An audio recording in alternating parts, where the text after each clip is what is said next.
Imagine the year 334 BCE.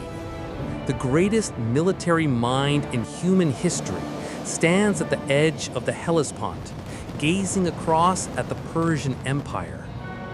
But instead of cavalry and phalanxes, Alexander the Great commands squadrons of F-16 fighting falcons. Instead of siege towers, he deploys stealth bombers. This is the story of how one technological advantage could have reshaped not just ancient warfare, but the entire course of human civilization. Welcome to a world where the skies belonged to Macedonia. The Battle of Granicus in 334 BCE was Alexander's first major victory in Asia. In our timeline, it was won through superior tactics and the devastating Macedonian phalanx. But with air superiority, the battle would have lasted mere hours. Imagine Persian cavalry charging across the river, only to hear the thunderous roar of jet engines overhead. F-16s armed with precision-guided missiles would have obliterated Darius's forces before they could even form battle lines. The psychological impact alone would have been catastrophic. To ancient peoples, these metal birds would have seemed like the chariots of the gods themselves. Within weeks, not years, every major Persian stronghold, from Sardis to Babylon, would have surrendered without a siege. The historical siege of Tyre lasted 7 brutal months. Alexander's engineers built a massive causeway to reach the island fortress, losing thousands of men in the process. But with modern air power, the siege would have been over in 7 hours. Stealth bombers could have neutralized Tyre's defenses with surgical precision. Close air support would have protected Macedonian amphibious forces. The legendary Phoenician Navy, masters of the Mediterranean for centuries, would have been helpless against aircraft traveling at supersonic speeds. The psychological warfare aspect cannot be understated. Imagine being a Tyrian defender, watching these metal demons rain fire from the heavens. No walls, no matter how high or thick, could protect against weapons that strike from above. Alexander's march to India took nearly 3 years of grueling campaigning through mountain passes and desert wastes. His army faced constant ambushes, supply shortages, and hostile terrain. But with modern logistics, aircraft, and helicopter support, the impossible becomes routine. Transport planes could have airlifted entire armies across the Hindu Kush Mountains. Attack helicopters would have made guerrilla warfare obsolete. The famous Battle of the Hydaspes against King Porus and his war elephants. Imagine those massive beasts trumpeting in terror as Apache helicopters circle overhead like mechanical vultures.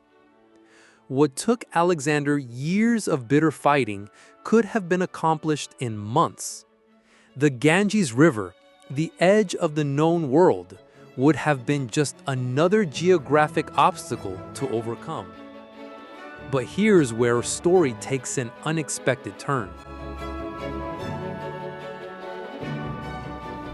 At the Hypasus River, Alexander's veterans finally said no more. They had followed their king to the ends of the earth, but even legends have limits. In our timeline, this mutiny ended Alexander's eastward expansion. But with the overwhelming power of modern aircraft, would his soldiers have been so bold? Or perhaps the very ease of these victories would have made them even more terrified. Imagine being a simple Macedonian foot soldier, watching your king command powers that could level mountains. Would you follow a man who seemed more god than mortal? The mutiny might have come not from exhaustion, but from sheer terror at what their leader had become.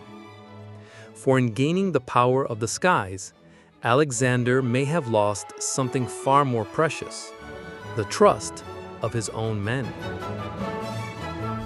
The return journey became a triumph unlike any in human history. Alexander's air force could now patrol and secure his vast empire with unprecedented efficiency. Rebellious governors in distant provinces found themselves facing swift retribution from above. The logistics of ruling from the Atlantic to the Indus, impossible for ancient communication systems, became manageable with modern aircraft. But power corrupts, and absolute power. With the ability to strike anywhere in his empire within hours, Alexander's paranoia grew. His closest friends and generals began to disappear. Some said they were sent on distant missions. Others whispered they had been eliminated by the king's flying assassins. The man who had dreamed of uniting East and West was becoming the very tyrant he had once opposed. When Alexander died in Babylon at age 32, he left behind more than just the largest empire in ancient history. He left behind a new form of warfare that would reshape human civilization. His generals, the Diadochi, fought viciously over both his terrestrial empire and his aerial fleet. Ptolemy took Egypt and a squadron of fighters to Africa. Seleucus claimed Asia and the bulk of the air force. Antigonus held Europe with his own aerial armada. For the first time in human history, wars would be fought not just on land and sea, but in the skies above. The age of aerial empires had begun, 2,000 years before its time. In our world, Alexander's empire crumbled within decades of his death. But in a world where he commanded the skies, the Hellenistic kingdoms might have endured for millennia. Rome might never have risen. The entire trajectory of Western civilization would have been fundamentally altered. One technological advantage, applied by one extraordinary mind, could have changed everything. It makes you wonder, what other moments in history balanced on such a knife's edge? What other what-ifs might have reshaped our world beyond recognition? The past may be fixed, but our imagination, that can soar as high as any fighter jet.